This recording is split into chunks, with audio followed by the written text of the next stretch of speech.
First of all, want to thank both of you Morning. for being here. I really, really appreciate you. And I'm going to start off and just ask for you to kind of tell us your story. How did you get started? Why are you so passionate about what you do, and specifically contributing to building up underrepresented entrepreneurs? So, Ben, we'll start with you. Awesome. Well, good morning, everyone. Just by a show of hands, how many entrepreneurs do we have in here? I like to kind of do this poll to see who I'm talking. Oh, almost everybody, about 90%. Okay, great. As you know, entrepreneurship for me is a very personal thing. I like to say I'm a fifth generation entrepreneur. Over the last 2 months, I've had a lot of time studying my family history. I've been kind of voluntold as the official historian of both sides of my family on my paternal and maternal side, and learning about their journeys all the way back to the mid 1800s has been eye-opening for me. And so for me, it really started at an early age, watching my father, go through several iterations of employment. He worked in the aerospace industry where there's a lot of close downs, there's a lot of consolidation, there's a lot of, moving plants from, the States to, different countries to save costs. But the silver lining in all those opportunities of getting laid off or taking the extra job for that dollar that paid more an hour was entrepreneurship, right? And so as a young Black kid from Kansas, being able to have my father's employees come to our house for Thanksgiving was a powerful thing to see, right? Because not only are we feeding families, actually feeding families for Thanksgiving, but also feeding them economically and financially. And being a CEO and being a boss, sometimes I think we put too much emphasis and glorification on it as holding power. But really, to me, being a CEO is about sharing power. Sharing power with your employees, because without them, you couldn't be able to do what you do. So, in a short, story, that's kind of my passion, is really around my family history and watching those iterations of my dad, go from business to business, and not have the access to the resources, as I know we're going to get into, but hitting those roadblocks along the way, having to start and stop, which many of in this room are victims of our economic system in terms of not being able to pass down generational wealth, right? And so learning the family history and knowing wealth that was taken over the years, a lot of us in this room are starting from zero, right? And so my mission is to make sure that people that look like me, come from my background, share my experiences, don't have to start from zero for the folks that they're going to be coming behind them. So. Awesome. Nirav? That was wonderful. Thank you. Good morning, everyone. My name is Nirav Tolia, and I am a lifelong entrepreneur. And so I'm really happy to be in a community of people like me, and excited to talk to you all about my journey. I grew up in a small town in West Texas called Odessa, if any of you have heard of Odessa. And I was pretty much the only one in all the schools that I went to in Odessa that looked like me, that came from my background. My parents are Indian immigrants.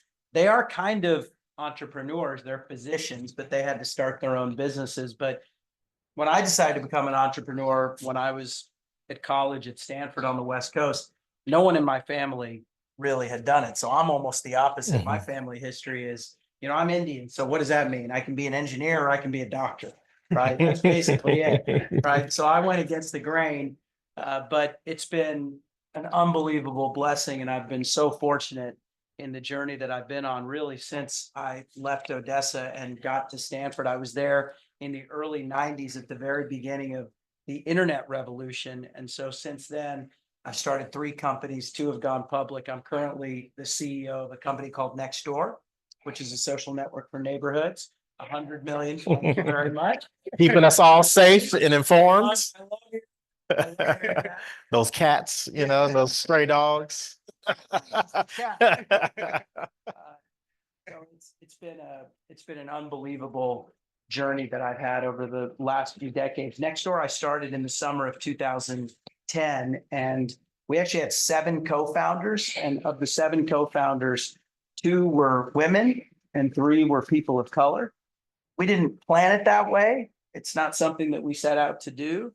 but that was just the group that we were. And as we built the company, I started to realize just how unique that was, even in Silicon Valley, which is a pretty diverse environment. And so that's something I'm really proud of. I ran the company for almost 10 years, and then I hired a new CEO, and she was a woman. I thought it was quite important to have even more diversity as I continued to build the company. And then as of 7 months ago, I'm back to the company as CEO. Apparently, she didn't do a great job, so sadly I had to go back. And as I tell people, they say, well, you went back to Nextdoor. Isn't that the company that went public and then lost $8 or $9 billion market? I'm like, yeah. Don't rub it in, please. Why did you go back? Because Nextdoor is in San Francisco, and that's where I was living. That's where I got married to my wife. That's where my 3 kids were born. But post-COVID, we really wanted our kids to be around their family members. And my parents are in Dallas, and my only sibling is in Dallas with his family and his kids. And so 3 years ago, we moved to Dallas. I never thought I would go back to Silicon Valley. I never thought I would be a CEO again or an entrepreneur. You all know just how hard it is to do this job. You know the personal sacrifice and the life force that it requires. And after doing that for 25 years, I was kind of happy being an investor. That's what I had transitioned to being. And my wife would walk by my home office here in Dallas, and she'd say, oh, I hear you on these Zoom calls. How's work? And I'd sort of chuckle and I'd say, oh, you mean work? Work is great. I don't have to manage people. I don't have to pitch my company to people. I don't have to defend myself to our users and our advertisers. But about 7 months ago, I decided to go back to Nextdoor. And I tell people, if your kid called you from jail, you would not be excited about the fact that your kid's in jail, but you'd pick up the phone, you'd get in the car, and you'd go pick up your kid, and you'd do whatever you could to create a better, brighter future for the kid. And so I'm back now. But entrepreneurship, to me, it's the American dream. It is really, as an immigrant to this country, it is, to me, what makes me feel American. Now, the interesting thing about entrepreneurship is it needs to be, like everything else in this country, distributed and represented by the diversity of this country, whether that's people that are our color or genders across the spectrum or people from different backgrounds. And we need to do that because our children need to know that they have this as an opportunity for their lives. But I'm a big believer that if you don't see it, you can't be it. And so not only are you out there creating amazing futures for yourselves, you are modeling, not just for your own kids, but for all the kids out there. Because I know one of the biggest challenges for me was not just being Indian and being the only brown guy in my high school. I mean, that was hard. But it was even hard for me to go home and tell my parents I wanted to be an entrepreneur when I couldn't point to anyone and say, I want to be like that person. And so this work is really important, not just in terms of building amazing products and services that make the world a better place, that create generational wealth, as you said, that lift people up in their daily lives. It's most important because it sets the stage for our kids. And they can continue the tradition that has really defined this country. Awesome. Thank you. So I want to go back to something you said. You talked about starting your multiple tech companies, and what were some of the challenges that you faced in building those companies, and really how did you overcome them? One of the things I'm so passionate about doing here in Dallas is creating a fertile environment for entrepreneurship. Because when I think back about all the blessings I've had in my life, and I would very quickly say I've been luckier than I've been good, but I've taken advantage of that luck with hard work. But one of the great blessings was going to Stanford, being in Silicon Valley, and being in an environment where entrepreneurship was something that was natural. And what that means is it was natural for people to start companies, 99% of which were probably going to fail.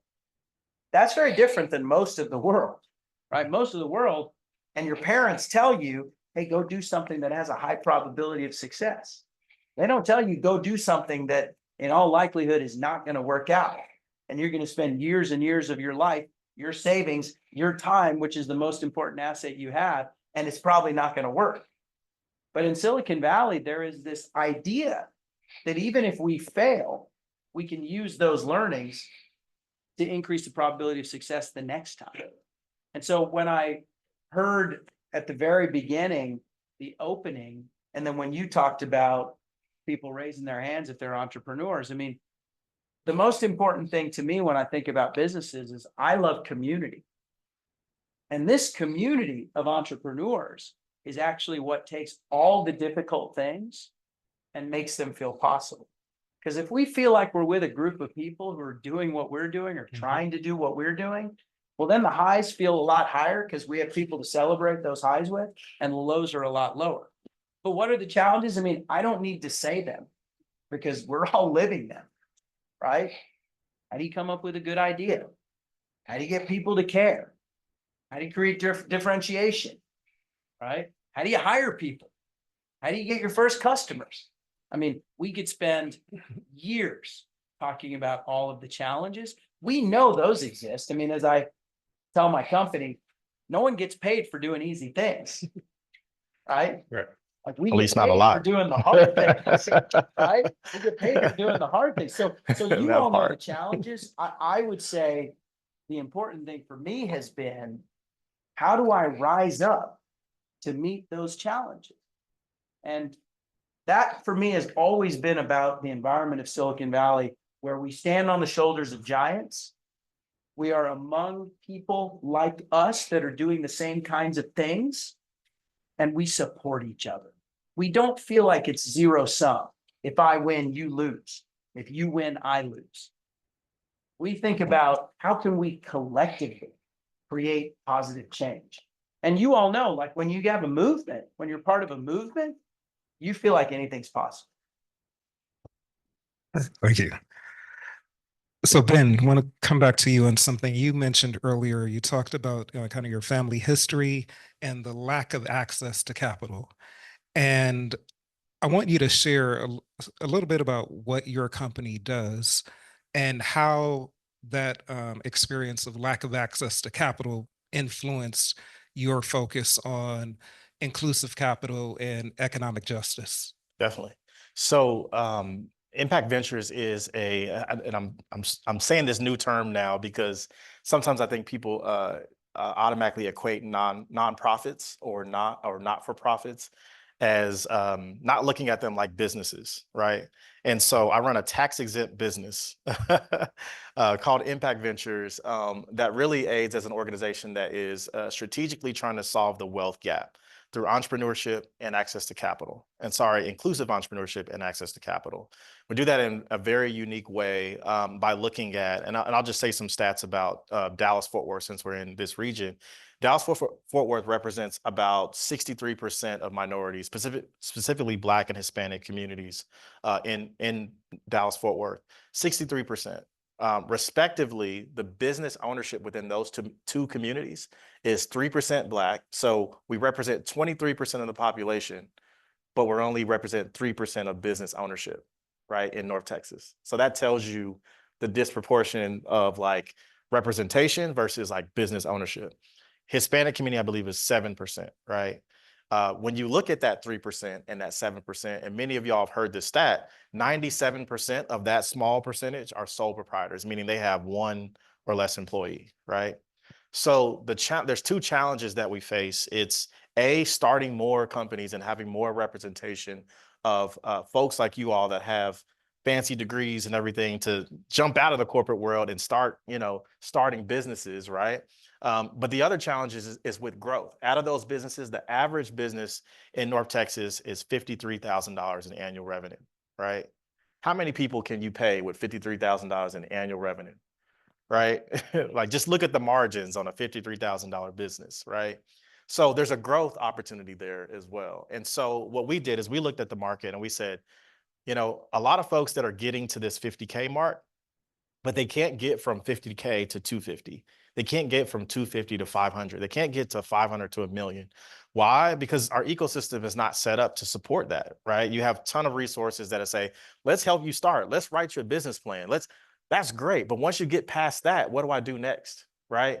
How do I hire my 5th employee, right? How do I bring on a director of operations or a COO to get me out of the business, right? Those are things that we don't necessarily learn and we haven't seen them. So for me, the last 17 years has been, I guess, a viewpoint into the world of finance, right?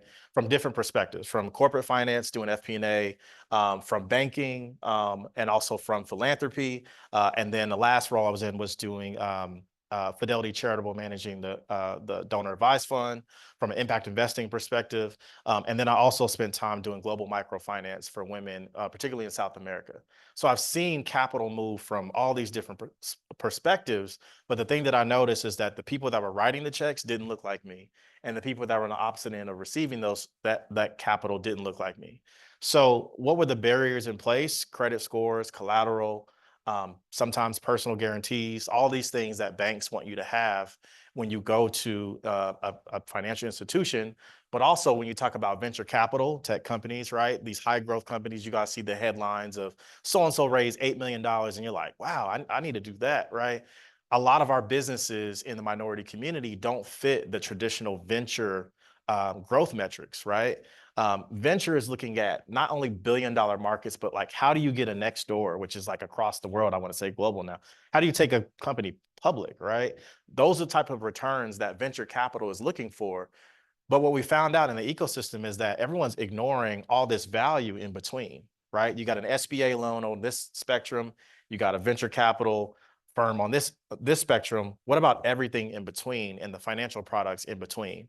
So what we did is we created an accelerator program that helped get that foundational education information and then stack that on top of social capital. Because once you know what to do with the money, now you need to know who do you go to create more opportunities. And then that layers on the financial capital on top of that. So we have an accelerator program that provides that financial, social, and educational or knowledge capital. But then we said, okay, on the financing part, most people are too early for these different types of capital.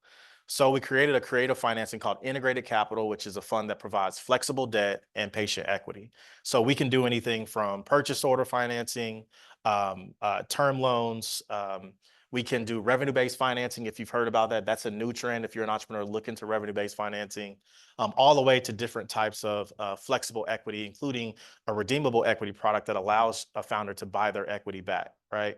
That's also one thing that we see in the market is tech entrepreneurs that are growing, they have to give up too much equity early in the company, especially for Black founders that are in tech businesses, because they don't have the access, right?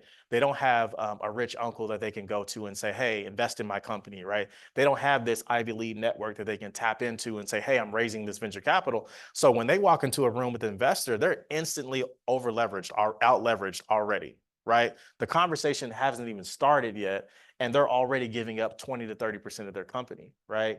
And so why is that, right? All these barriers and things that are in place. So that's what we do as an organization is help people. And there's nothing wrong with Main Street businesses. There's nothing wrong with serving your community and saying, you know what, I'm going to open a coffee shop that serves my neighborhood. I'm going to open a laundromat that serves. There's nothing wrong with that. Like, that is the backbone of America, right? But how do we get more representation and participation in companies that are growth scale, right? Products, right? Think about technology, think about consumer products. Black women's healthcare is a multi-billion-dollar business, right? Why aren't our products on the shelves? Why don't we own distribution? Why aren't we the producers of hair, right? That we know a lot of the Asian communities are the producers and owners of those supply chain to industry. How do we become owners and participators in wealth versus being consumers? And that's what we focus on, is those high growth opportunities. Awesome. Very inspirational. Thank you. Yeah. Thank you for what you're doing. And I want you to continue, Nirav. Tell us about the Spears Institute, why it started, what your vision is for it, and what you're doing here at SMU. Well, I mean, you just heard the power of resources in enabling people to follow their dreams. And you need a couple of different things if you want to create a successful company, whether it's a 5-person company or a 50,000 person company. You obviously need a good idea, but a good idea becomes a better idea when you can talk about it with other people who are skilled at evaluating ideas. So that's one thing you need. You obviously need access to capital, because most good ideas require some amount of investment, real cash investment to get started, whether it's a prototype or getting some real estate so you can have a storefront or whatever it is, hiring someone, right? You need to have an available pool of talent that you can hire. So all of these things make up this word that he just used, which is ecosystem. And so to me, again, the blessing of being in Silicon Valley, I just take so much for granted because it's there, right? And I'll give you an example. I was lucky enough to be a judge on Shark Tank. That's one of the fun things that I've done in the last couple of years. And there was a great entrepreneur who came and pitched, and she was African American, and she had a skincare line called 54 Thrones. Actually, an entrepreneur from Houston, so a fellow Texan. And she came up and she was pitching the sharks, and no one was really biting. And I could tell some of it was, okay, maybe her line was really tuned for African American women or African American skin, but everything she was saying made sense. She was a great entrepreneur. It was very clear to me. And if you go back and you can go to YouTube and you can search for this episode, you'll see the way that she and I engage in conversation. And it was the same way that I would engage in conversation with any of the great entrepreneurs in Silicon Valley that I've been around. She knew her product. She'd identified a market problem. She created a great solution. She took feedback from the market and tuned her product, and it was selling. It was selling. So I convinced her to take money from me. And if you're familiar with Shark Tank, there's a judge on Shark Tank. His nickname is Mr. Wonderful. His name is Kevin O'Leary. And so I went in on the deal with him. And then the funny thing is with Shark Tank, you make the deal on television. It's all happening live. It's not scripted. It's not actually fake. It's real. But then you consummate the deal after the show tapes. And so a couple weeks after the show tapes, she gave me a call.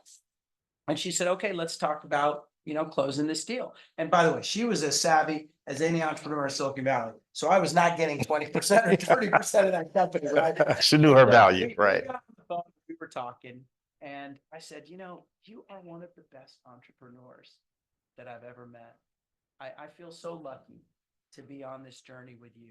And she laughed and she said, it's funny you say that, because it's been impossible for me to find investors.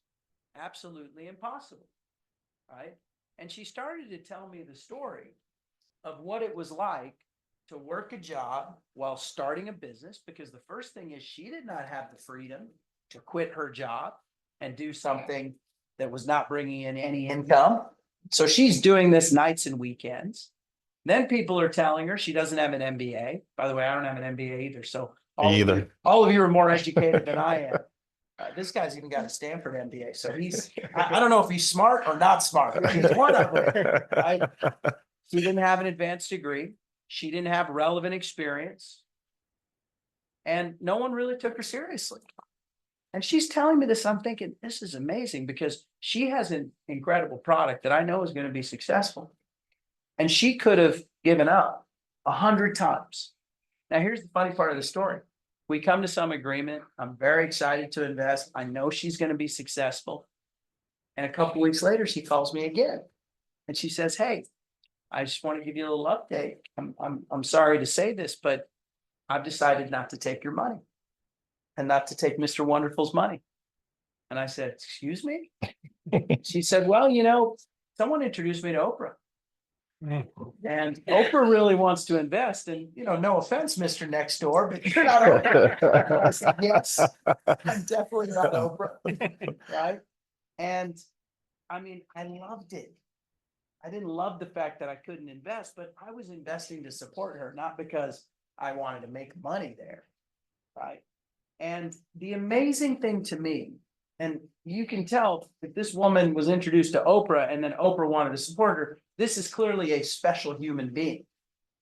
And it's not hard to spot the talent in this person. And so why was it so hard for her? The crazy thing is, if it's hard for her, what does that mean for all of you and for all the normal people out there? I'm not saying you're normal, but what does that mean for most people? It means that we need ecosystem. We need support. we need programs like the ones that, very impressive, everything you said you've been working on. I thought it was impressive the way you articulated it and the way you're thinking about every stage, because you're absolutely right. There's a pre-starting the company, there's a starting the company, there's a scaling the company, and it just never ends.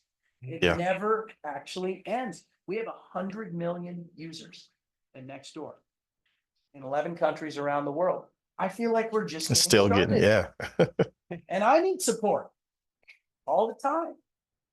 So I think this goal of the Spears Institute is Dallas has always been a very business friendly place. The Metroplex has been a great place for you to start a company, for you to build a company. It has a lot of those things we talked about. However, it has mostly been a great place for large established businesses. And we see it. Look at all the companies that are moving their headquarters here, the big ones, hundreds and thousands and tens of thousands of employees. But that entrepreneurial spirit, I think that's something that we can take to the next level. And it is critical that when we do that, we want the entrepreneurs of tomorrow to look like the population, right? I mean, we want there to be white ones and black ones and brown ones and males and females and everything across the spectrum. But we need to support those historically underrepresented groups, because it's actually the case that it's harder for them. That's just the truth. You know, there's so much talk in corporate America about diversity, inclusion, equity, and belonging. That's what we call it at Nextdoor. And so coming back to Nextdoor after not running the company for 5 years, there were a whole bunch of things that I never had to do as a CEO. I didn't manage through COVID. So the whole remote workplace thing, return to office, hybrid, that's all brand new to me. Even the movement towards diversity, equity, inclusion, and belonging, and then away from it, I missed the whole thing. Like that thing kind of went in a circle and I missed the whole thing. And so I've been studying it, and there's something really interesting that I think people don't understand, which is when you look at people, and they don't have to be underrepresented, it can be any people. You have to really think about where those people come from. What's the journey that those people are on? And so the journey someone's on will tell you, does this person have the rich uncle that can fund them or not? Does this person come from a place where they've been mentored by people that will make them smart? This thing you just mentioned about giving away 20% of your company, how would you even know if that's a good deal or a bad deal? That's not something they teach you in school. Yep. So what we need, and I hope the Spears Institute can be a small part of this, is a resource or a set of resources where if you don't know the answers, you have people who will help you get them. And that's necessary because again, coming back to community, I would never start a company by myself. I certainly wouldn't run a company by myself, right? But I would never even start one by myself. And so doing something alone, I mean, being a CEO, founder, entrepreneur, it's lonely enough. You all know that. It's super lonely, right? We need to come together. We need to have communities of support. We need to have advocates and mentors and sponsors and resources. And those need to be made available to all people, not just a particular group. Awesome. So I could talk to these guys all day, but we have a mic over here. Does anybody in the audience have questions? If you do, want to invite you to come up and ask your question. If not, I'll keep going. It's not all at once. All right.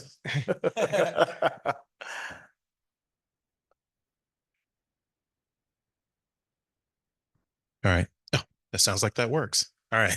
My name is Randolph Dukes. I'm actually over from Black MBA South Florida chapter. Came over for the event. Entrepreneur for 10 years. Currently on the board with the Center for Micro Entrepreneurial Training out of Orlando, Florida. We see a lot of these challenges. One of the things we're pivoting towards, and I'd like your input on, is ETA, which is entrepreneurship through acquisition. Yes, thank you. This is one of the things I was actually going to mention. just because we're in the room with, Black MBA, right?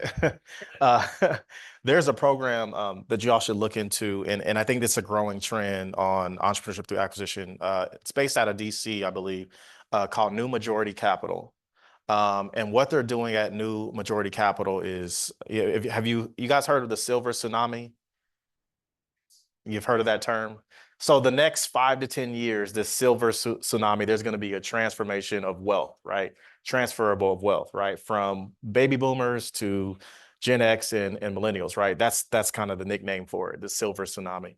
That means there's going to be a ton of capital and a ton of wealth moving from one generation that has a set of ideology and values that's going to completely transform how this country is ran and how capital is influenced, to a generation that has a completely different set of values, right? That's one thing to pay attention to, right? Is the transfer of wealth, right? The second thing is this program that I mentioned. It's a growing trend where they're taking MBA professionals, either graduates or folks that have been in corporate America, for quite some time, and taking them and saying, what are your unique skill sets? What are your passions? What are your what we at Impact Ventures call your genius, right? Your zone of genius. And how do we pair you with a business, right? This is coming back to the silver tsunami. There's a lot of individuals out there right now that are in the baby boomer generation that are looking to retire, they're looking to get out of business, and they don't have an heir to pass that business to, right? They don't have someone to say, hey, I've been running this like manufacturing company for 45 years and I want to pass it over to someone.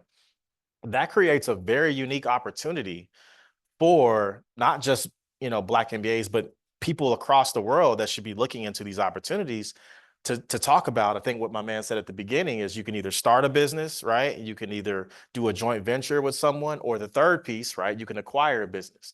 This program actually takes you through an accelerator that pairs you with a business that might be the most ideal or suitable for you to either acquire or take over. And so they provide the education, that whole process on who you might need to know, lawyers, attorneys, how you do that whole M&A process.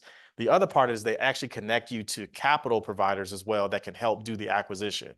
So when you say ETA, if you are someone that, has 20 years, 15 years of management experience, you're passionate about a certain industry, there's firms out there called brokers, right? Business brokers, that they can find a company for you in a certain, even if it's a franchise, right? And these opportunities are, I think, a faster way to transfer wealth in this country, because starting from the ground up, it takes a lot of time. And you probably know, like, if you're starting a business from the ground up, be prepared to invest a minimum of a decade of your life into the business, right? And that's just to get to the level where people actually notice you, right? You've seen the iceberg where it's like, this is what everybody sees, but then underwater is all this that they didn't see. By the time you get to the 10-year mark, now your friends and family are actually paying attention to you and supporting you, right? So I think ETA, entrepreneurship through acquisition, is definitely a strategy that, again, the benefit of being one of those, the ideal profile, someone coming from corporate or someone coming from a history of business experience, you have a 401k, right? Hopefully, right? I would think with your company, you have a 401k that you can tap into for startup costs, right? You have significant amount of experience. Depending on the industry that you're coming from, you have high level contacts and relationships that you can tap into. All these things make you a prime candidate for being a great entrepreneur, to acquire a business versus to start one from the ground up. So I definitely 100% co-sign on ETAs, franchises, just doing it smarter.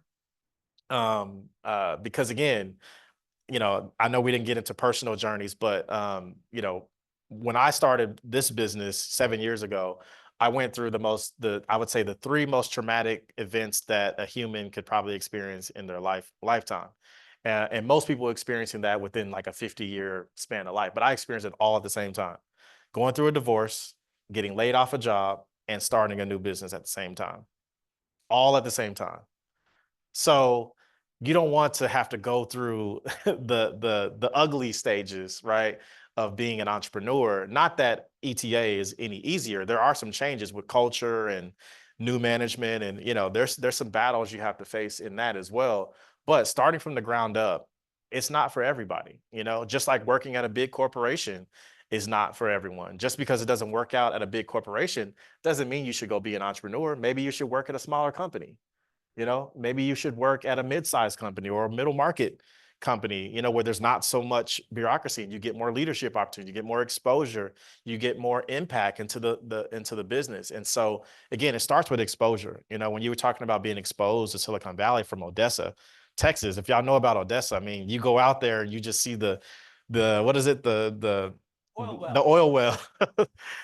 Friday Night Lights, if y'all seen that, like that's Odessa, right? And being from Kansas, I mean, you just see wheat fields and sunflowers, right? And so as you talk about, not being what you can't see, I never met a Black VC until I was 28 years old. And what inspired me to pursue finance and pursue this industry was I read about it in a book. There's a guy named Reginald F. Lewis, which I probably know, one of the first billionaires kind of in the 80s.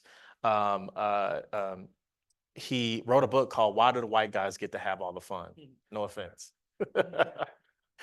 And this book, was his life story and his life journey that inspired me to pursue an industry that I didn't know anyone in this space. I didn't see, like I said, it was a unicorn when I met someone at 28. Like, wow, you actually exist. Like, it was literally one of those moments. I couldn't be about it, and I couldn't be what I couldn't see, but I read about it in a book. And so I think exposure is everything in terms of taking that first step.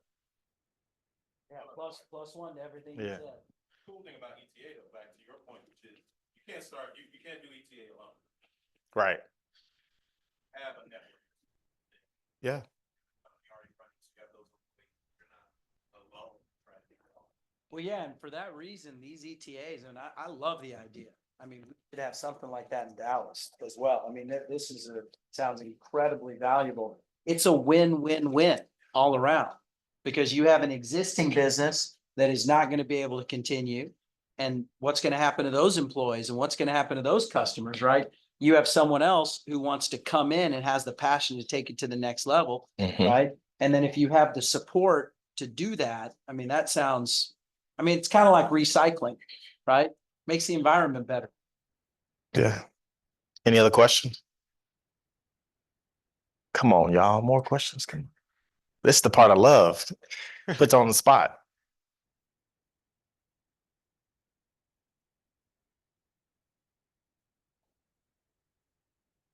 Don't ask me about the cats on Nextdoor. I don't have any answers for that.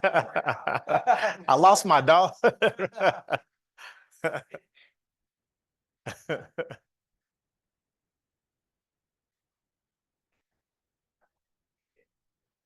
You can keep it on. Hello. Hi, I'm Ebony. I have a couple of businesses. Very passionate about the industries of technology and beauty. I want you both just to give some advice to someone who's scaling. Like, what is like some advice you have for someone who's has companies for my oldest company is about 7 years old, and what advice would you have? If you have any advice, I need it, because I'm scaling mine. But here's something I've been reflecting on recently that I wanted to make sure I was able to say to the entire crowd. I had a friend, a fellow CEO, come to me and he said, "Hey, you're building two products. What are those two products?" And I said, "Well, two products. Okay, I have the Nextdoor product. I get that. Like, that's for Nextdoor users. That's for neighbors to use technology to create better neighborhoods. What's my other product? Is that my product for advertisers? Because that's how I make." He said, no, stop. He said, "Yes, the Nextdoor product is one of your products." He said, "The other product that you've got to build is the product that is your company. And really, it's your culture." And that's an obvious point. I'm not telling you anything groundbreaking, but the groundbreaking thing to me is he said, the way you think about building the Nextdoor product, you may want to think about as the way you think about building the culture of your company. And for example, when we build technology products, we think about features and bugs. We think about release schedules. We think about what's our unique selling proposition, what makes us different. We think about user feedback and NPS. Are you doing that when you're building your culture? Do you think about what are the features of our culture? What are the bugs? Are we getting NPS from our employees? Are we ensuring that we're keeping that fresh over time? So this becomes particularly valuable to me when you're scaling, because let's take the product of Nextdoor. When we started Nextdoor, there were 10 people using it. In fact, the entire first year, we were able to get 180 neighborhoods in 26 states over a year to start using Nextdoor. Today, 100 million people, 350,000 neighborhoods in 11 countries. Is it the same product? Of course not. You can't use the same product. I mean, just the simple thing is if we're in a foreign country, the product's got to be in that language, right? So as you think about scaling, that stuff's obvious when you're thinking about your product. But are you thinking about your company and your culture the same way? This has been a huge challenge for me because I'm a startup person. I like being in the room with every employee. I like management by walking around. Gotta get out of that. Gotta get out. I walked back into Nextdoor after starting 3 companies and hiring every single person in those 3 companies myself.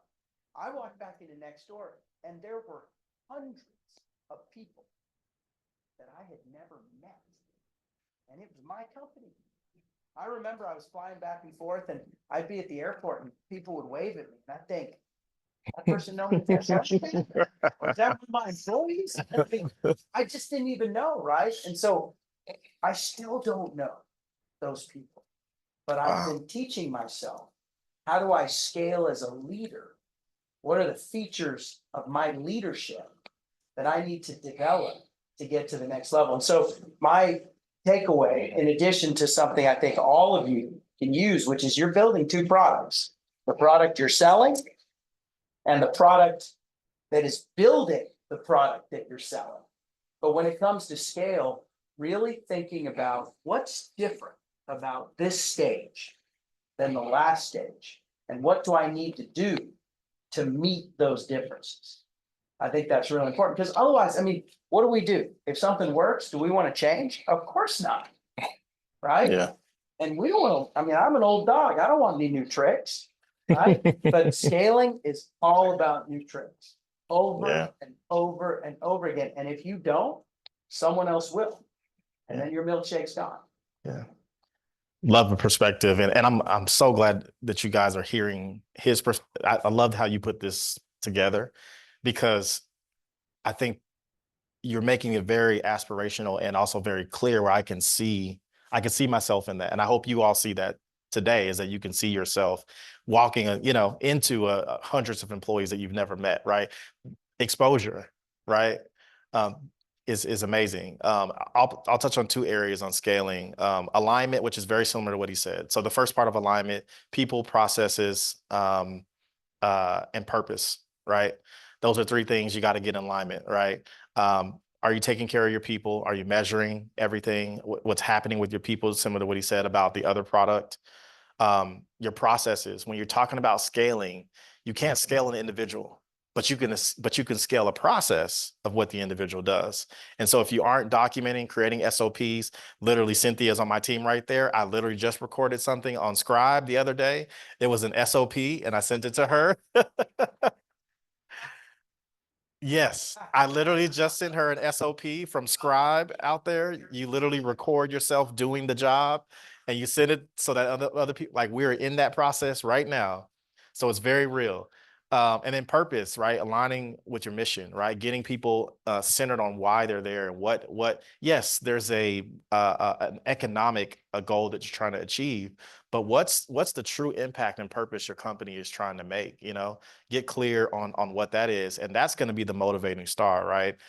yes, there's a money there's a revenue mark that you're trying to hit, but what's the true North Star and purpose your company is trying to transform in the market when you're talking about scaling? The second one is I think a lot of business owners that start from the ground up, from a market perspective, they don't truly understand how to market size, right? And how to attack a market. When you start, it's all about one-to-one. How do I get my first customer? How do I get my second customer? How do I get my third customer? When you look at the spectrum of the market, there are many ways that you could sell one product. And I'll give you an example using let's just say hair care product, because I think everyone in the room can understand that, right? Hair care product, I'm going to sell to you as an individual, right? Um, oh, sorry. My bad. For those who don't have hair, there are still products for you out there, you know. Yes. So you're selling this product one individual at a time, right? There's only so much time and cost it's going to take you to acquire that one customer, right? So I think when you get to a certain threshold where you feel stuck, you're like, okay, I've made it. Usually that mark is around 250K. 250K is typically like that 0 to 250K mark. It's really, really hard to get to when you're selling a product, right?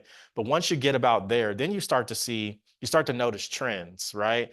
And you're like, okay, maybe I should flip from selling to one customer to maybe I'm selling to a boutique hair care salon, a salon.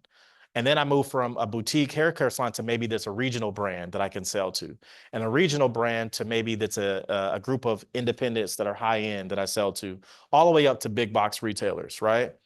Well, the thing is, you're going to spend the same amount of time selling that product. So do I want to sell a case of 1,000 to Sally's Beauty, or do I want to sell one by one to the individual? So when you talk about scaling, if you're truly trying to scale, your expenses should be going down as your revenue is going up, right? You've heard of scale inefficiencies or cost inefficiencies in corporate. They call it downsizing and other things like that, right? As a business owner, if you're truly scaling, sometimes they call it product market fit. If you're in the tech industry, if you're truly scaling, your expenses should be decreasing and your revenue should be increasing, right? That's how you know if you're truly scaling. How do you decrease your expenses, right? Um, Find things that can be automated, right? AI right now. I mean, there's nothing you can't do with AI right now. They're trying to replace us all with it. But AI is a huge component of like, how do you automate certain processes, especially in customer retention and customer interfacing, all these, bots and things like that's scale and efficiency, right? So I would say those two things is get in alignment with the 3 Ps, right? People, processes, purpose. And then on the market size, you might be missing out on a larger ticket item by selling to the same customer, but a different market, right? Yeah. I think he had one in the back, blue suit. He's ignoring us One now. last question back there. He had one, but Okay, 2 more. is your mic on? I think so. Oh, Otherwise I'll yell. okay.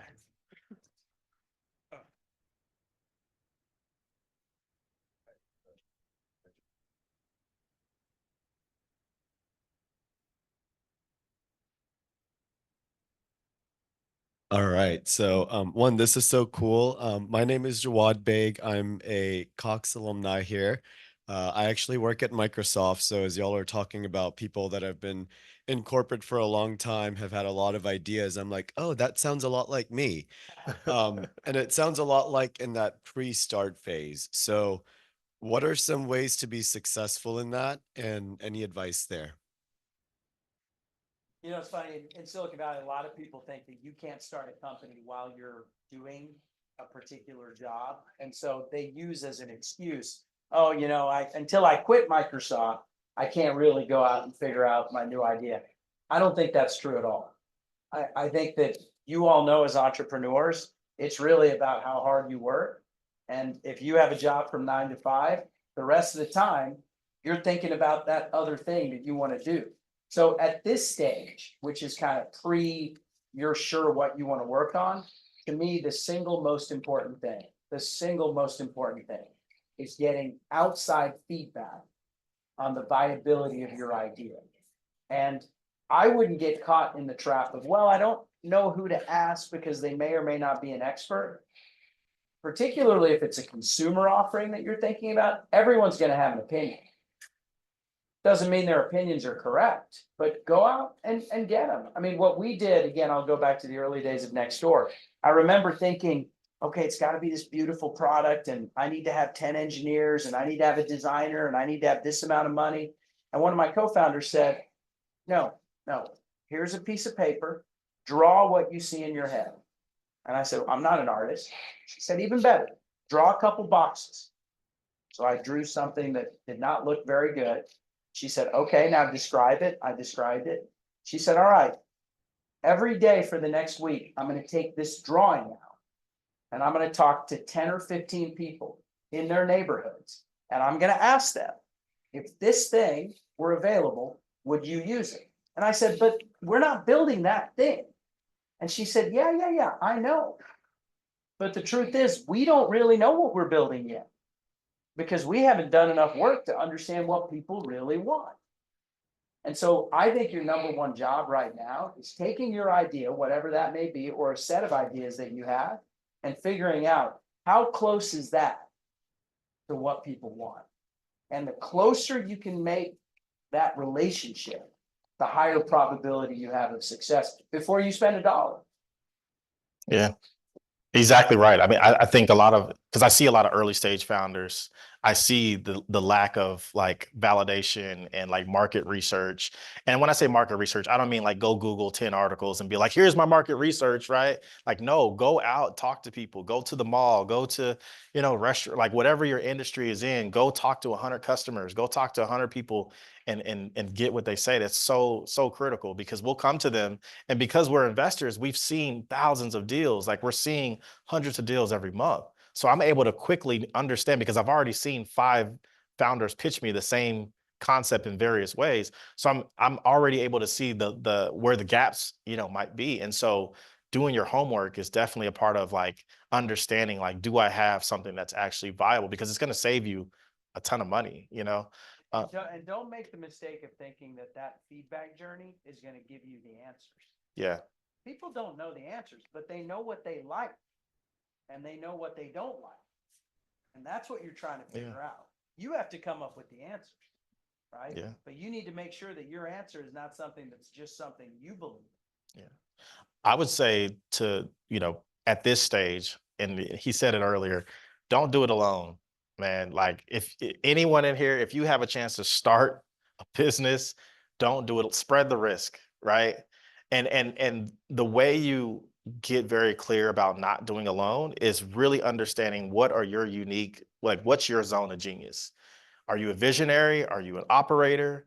Are you a marketer? Are you a techie? Like really get clear about what you're good at and go find other people that are great at other things.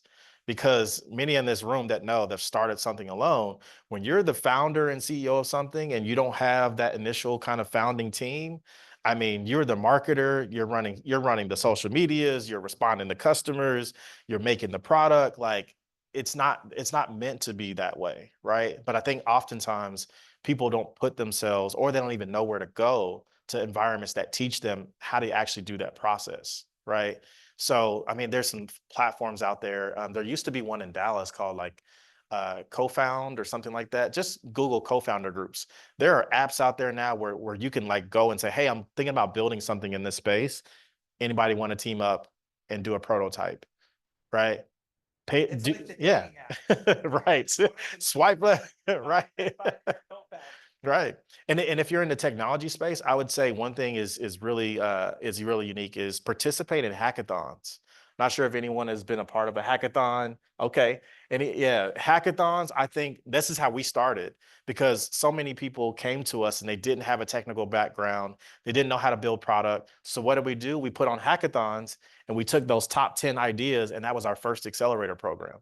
Right? Hackathons are a very good way for I would say non-technical founders to really understand the product process, like the product development process. And it's Usually they're free, so you shouldn't. If you have to pay for a hackathon, send it to me, and I will get my lawyers to send them a cease and desist letter because they should not be charging for hackathons. But they should be free. It's low commitment. Literally, they're like 1 or 2 days. So maybe you have to sleep overnight with some some engineers that just want to eat junk food all night. But you learn so much in those like 24 to 48 hours of doing a hackathon, and you might come out with a prototype, like you said, drawn on a piece of paper. Like it's a very low fidelity, low cost way to get a product out there. Is take that product to a hackathon, find an engineer, and take that prototype and then do the market research. Then ask people, what do you think about this? Oh, now We're y'all ju- come with all the questions. We're just gonna take one last one because we gotta go. And Demetrius, to connect the dots between the capital continuum Okay. and its financial potential, the economic development potential of entrepreneurship, and what that means for the people in it. Because we've talked about building and scaling entrepreneurial businesses, but there's a tremendous economic and wealth potential and financially participating in this ecosystem. Yes. Yeah. Ooh. There's a Brookings study. This is my, if you've ever taken the Strength Finders assessment, one of my strengths is input, which means I like taking in a lot of information and data and things like that. So I read these random like white papers and reports. But Brookings Institute has a study that says if we can add just two full-time employees to the number of Black-owned businesses in this country, it'll contribute about $15 billion to our economy. That's just two. If every Black-owned business hired 2 employees, it would contribute 55 billion to our economy. So when you talk about the power of entrepreneurship, like what's the ultimate end goal, right? Like what's the ultimate impact that we want to have on communities? I think you have a follow-up question. No, Okay. this is a question of invert the entrepreneurship ecosystem and talk about the opportunity that exists for the investor. Oh, and okay. the wealth that exists for the investors who support entrepreneurs. Because entrepreneurial businesses and startups have such a high fail rate, the investors hear this high fail rate. But if you've got a high fail rate, you've got a tremendously high potential return. Yeah. Right.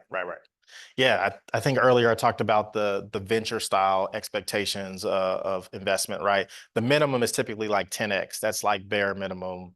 I think Silicon Valley kind of set that standard a long time ago. Okay, all the question. Okay, 10x. Okay, The economic potential yeah. of what seed investment is into an entrepreneur. Okay, gotcha. So maybe the difference between debt and equity, like equity investment as an ownership position in the business. Okay.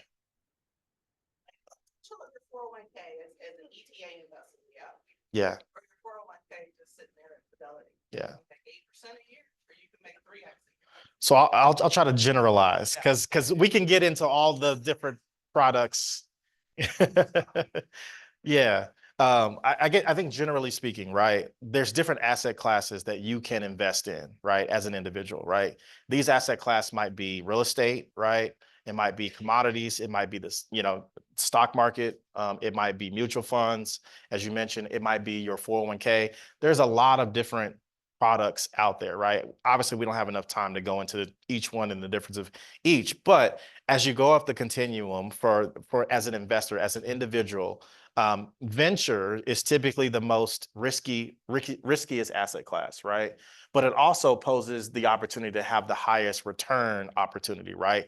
Anywhere from 10 to 50 to 100, X is the possibility, right? The problem and the challenge in the industry is regulations around who gets to participate in that, right? So they just recently changed some laws around who gets to participate in crowdfunding, and the amount that you can participate in crowdfunding. I think at first it was about I think it was like $1 million, and now it's like 5 million. I think is now the crowdfunding amount that you can raise using crowdfunding. And what's called a accredited investor is something you should know. Basically, there's some stipulations that allow you to deem yourself as accredited. The minimum is like you make 200,000 a year in income, or 300,000 as a couple, or you have to have $1 million in net worth outside of your main residence, right? Your main, home, which most people, their wealth is tied up in their home. These are all barriers that are put in place to where folks like us in this room and the backgrounds that we come through, we can't participate in these opportunities. So I would say if you're trying to participate on the investor side, not the entrepreneur side, there are some things like crowdfunding. There are some things like pooled funds out there that exist. There's also crowd lending, right? Where you can get a percentage back of loans that you make out to entrepreneurs. You yourself can be a lender. I mean, if you have, I don't know, $5,000 in your savings account, you can go to an entrepreneur and say, I'll lend you $5,000 at 8 or 10% cap. Like you can do that. Like there's no restrictions on that. And so to the point that she was saying, there are economic opportunities on the investor side that someone who's in corporate America could leverage some of these tools. For example, you can take dollars out of your 401k, and you can invest those assets in the stock market. You can invest those assets in any other thing. Now you got to know about restrictions and laws on what your age is and what tax penalties and things you might get hit with. But I'm saying this to say that if you're an entrepreneur in the room, if you've ever read the book Rich Dad Poor Dad, there's these quadrants, right? And the idea is that in your lifetime, you should be participating or touching one of these quadrants, right? If you work a job as the E, the employer, right? I think it's the O as a business owner, or the B as a business owner. There's an I for investor, and I think there's another one that I'm missing. But just think holistically around your personal wealth picture, right? It is true to work a job, own income producing real estate, invest in a tech startup. Like you can do all these things and still work a 9 to 5. That's the point I want to make. Jump in. Yeah, well, I know. I mean, everything you said makes a ton of sense. And you clearly know much more about this. I'm a simple neighborhood person. Like I don't, but what I would say and what I heard was that, and I'm not a registered investment advisor or even an expert when it comes to this kind of thing, but I do believe that it's important for all of us to understand that when you're investing, there are safe things and there are things that are less safe. The safe things typically are reliable and they will generate some amount of income in the future. The unsafe things are the ones where if you make the right choice and if you get lucky, it can be something more substantial. Now, typically what I've done is, and my wife laughs about this because as I've been starting companies, I believe I'm taking on a lot of risk already. Because even though I'm not putting my money into those companies necessarily, even though I do, I'm putting my time in, which is the most important thing. And so I tend to be very conservative about whatever savings we have, because I know that this main thing I'm doing can go to zero. It can really go to zero. Now, that said, when I became an investor, I started to think a little bit more about what is the right allocation for me to have with this pool of money. So if I have $100, $30 is going to go into something that might be considered safe and boring, like an S&P 500 fund. $30 may go into things that I have no idea whether or not they're going to work out, but I like the person, or I think it's an attractive market, or I want to support some cause that I'm passionate about. And then 30% may be somewhere in the middle, where it's not as safe as an index fund, but it's not as speculative as the earliest stage. And just understanding that you can play at different points along the spectrum will allow you to tune your own personal approach. Yeah. I'll have one last point to add to this as a pin. Just know that you don't have to be rich and wealthy to be a philanthropist. So as we're having this conversation around making money, generating income, creating wealth, et cetera, you can give back at the same time, right? And no dollar amount is too small Figure out what let's say your annual salary is, just say it's 100K, right? Decide, you can do that right now. What percentage of your income do you want to contribute to philanthropy, right? So as you're climbing the corporate ladder and you're, going to new heights and making more money and getting more salary, there are organizations like ours, hint, hint, if you want to donate, and like this organization that put on this event that need your philanthropic dollars, right? And the one thing that I know about our communities as people of color, whether it's Black, Brown, et cetera, we operate with a community mindset, right? And so while we may not have individuals we can go to write $100,000 check, each one of you in this room can write $100 check, right?